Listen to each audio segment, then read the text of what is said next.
Ziemassvētku gaidīšanas laiks katram no mums ir īpašs. Tāds tas ir arī Priekulas novada skolu koriem un ansambļiem. Jau 5. gadu viņi visi kopā, ap 200 dalībnieku, gatavo īpašu Ziemassvētku dziesmu programmu. Dziesmas un skaņdarbi cits aiz cita pieskandē Priekulas luterāņu baznīcu. Un šī ir tā reize, kad gribas vēlēties plašāku dievnamu, lai vietas būtu ne tikai dziedātājiem, bet arī klausītājiem. Ikgadējie Ziemassvētku ieskaņas koncerti ir kļuvuši par labu tradīciju, kas ļauj ar mūzikas skaņām aizmirst ikdienas raizes un rūpes un arī rudenīgās lietavas.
Šī ideja, kad jārīko šādi novada skolu lielais koncerts baznīcā?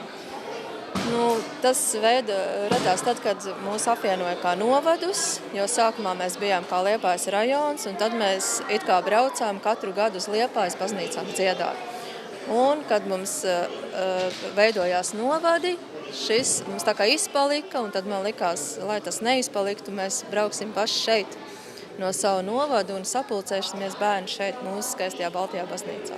Programma tiek sastādīta speciāli šim Ziemassvētku koncertam. Kā tie bērni apgūst? Jums ir vairāk mēģinājumi pirms tam? Nē, mums ir tikai viens mēģinājums, tāpēc šis koncerta mēģinājums ir diezgan tāds, cerēsim, ka būs labi un vienmēr arī ir labi. Viņš ir tikai, var teikt, stundu, un tad jau ir koncerts. Bet skolotāji, manuprāt, ļoti labi strādā.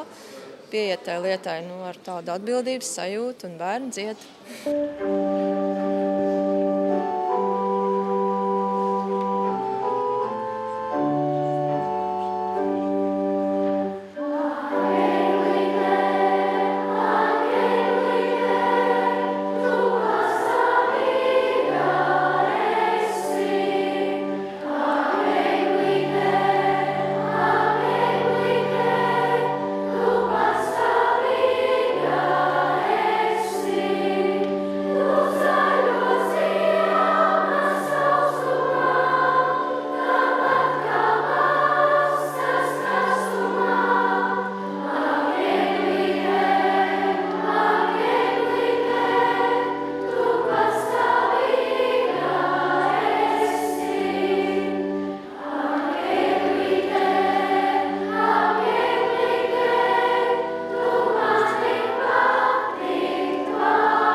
Mums ir tradicionāli, mums ir koncerts noslēguma, kur piedalās visi, kas dzied.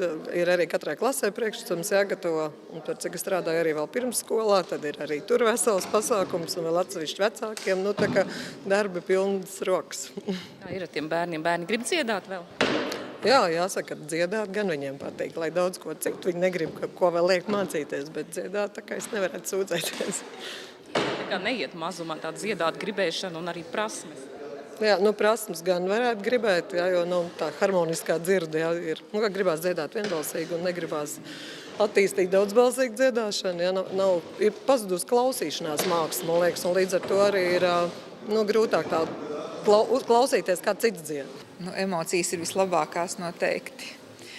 Jo šīs dziesmas, kuras varbūt no vienas puses visiem ir zināmas, viņas tomēr visas mūsu sirsniņas aizkustina šajā pirms Ziemassvētku laikā. Un apziņa, ka mūsu bērni viņas ir iemācījušies un šādā jaukā vidē izpilda. Tas, manuprāt, ir arī tāds viens no tiem momentiem, kas vieno mūsu Priekulas novada skolu jauniešus. Sākumskolas posmā klases mums ir lielākas nekā pamatskolas posmā. Tā kā varbūt pēc kādiem gadiem mēs varēsim nodrošināt, lai mums visās skolās ir kori, jo patreiz, nemžēl, tā situācija ir tāda, ka visās skolās koris nav. Arī tā iemesla dēļ, ka bērnu skaits ir mazs. Ir arī iemesls, protams, ka bērni ir nodarbināti citās jomās, jo mums ir ļoti daudzpusīga iespējas ārpus stundām darboties. Ir gan mūzikas un mākslas skolas, gan sporta skolas grupas pie mūsu skolām darbojās.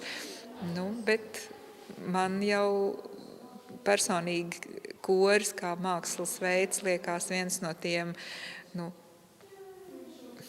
jaukākajiem, no tiem, kurš to kopības sajūtu var radīt.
Dziesmas un dziedāšana allaž latviešus turējušas kopā. Tā ir vērtība, kas nāk līdz no paaudzes paaudzē. Elīna, Elvis, Paula un Baiba atzīst, ka dziedāt sākuši jau bērndārza mazākajā grupiņā, un tā līdz 12. klasē. Viņiem Ziemassvētki ir gan koncertu, gan arī labdarības laiks. Ja nemaldos, pagājušajā gadā mēs bijām Roplaižu pansionātā ar savu klasi. Mēs sniedzām šiem veciem ļaudīm koncertu. Viņi par to ļoti priecājās. Tas tiešām bija ļoti liels gandarījums. Šogad es piedalījos personiski tādā kā akcijā Austrumu zvaigzne. Tur varēja izveidot, bija tāda tēma, kā var izmērīt mīlestību. Un to var izmērīt ar kurpkastu. Tur vienkārši bija jāsaliek kurpkastēs dāvanītas, kaut kādas mantiņas. Un pēc tam šīs mantiņas sūta prom. Pagājušajā gadā mums skolā bija projekta nedēļa, kur arī tēma bija līdzīga ar ziedojumiem. Un mēs vācām klases rotaļlietas un jebkādas patīkamas mantas, kuras vēlētos saņemt bērnu Ziemassvētkos, un līdz ar to arī vēlāk tie tika nosūtīti. Pastiep roku, pielikt plecu, neļaut sapņiem aizlidot, kļūt par kaut ko nedaudz vairāk, tuvāk kājām palīdzot. Katrs esam spoža vākā, otram tumsā ceļu rādam. Vai tu redzi, vai tu dzirdi, kur ir tilts no sirds uz sirdi? Katrs esam spoža bākam, otram tumsā ceļu rādam. Vai tu redzi, vai tu dzirdi, kur ir tilts no sirds uz sirdi? Kā tad ir bijis ar to Ziemassvētku vecīti? Vienmēr viņš ir atnācis un dāvanas atnesis? Vienmēr atnācis un pats pamucis. Pie durvīm atstājis dāvanas. Es domāju, ka mums katram ir savs Ziemassvētku stāsts, un mēs katrs gaidām dāvanas, bet tas jau nav tas svarīgākais šajā laikā. Galvenais ir būt kopā. Bērnībā es vienmēr ticēju Ziemassvētku vecītiem un pašlaik joprojām ticu. Un mans interesantākais atgadījums bija, kad es biju kāds 7 gadu jauns puišelis. Es skrēju vaktēt mājas priekšnām durvis, un tad vienā brīdī es aizskrienu, un tur stāv maisiņš. Un tur ir vēl arī daudz cits dāvanas, un es tā pie sevis nodomāju, labi, neskriešu uzreiz, nevandīšos pa viņām, aizskriešu apakaļ. Es tagad sēžu, un man prasa, dāvanas ir. Es tāds, jā, labi ir, aizējām, tagad viss tās dāvanas atnes iekšā. Un tad iedod man tādu lielu saišķi. Es viņu attāju vaļā, un tur stāv žagari. Un tur zīmīt blakus ir uzlikt Elvi. Es neesmu salavecīts, kas tev nesīs ogles, bet es tev atnesīšu žagarus, jo tu iepriekšējo gadu neesi bijis īpaši labs. Tāpēc, ja nākamo gadu tu būsi joprojām nešpatns un nerātns, tu vēl būsi sukas ar šiem žagariem. Bet, ja tomēr būs kādu mēnesi labs, tu to žagaru varēsi iestādīt un izaudzēt skaistu eglīti.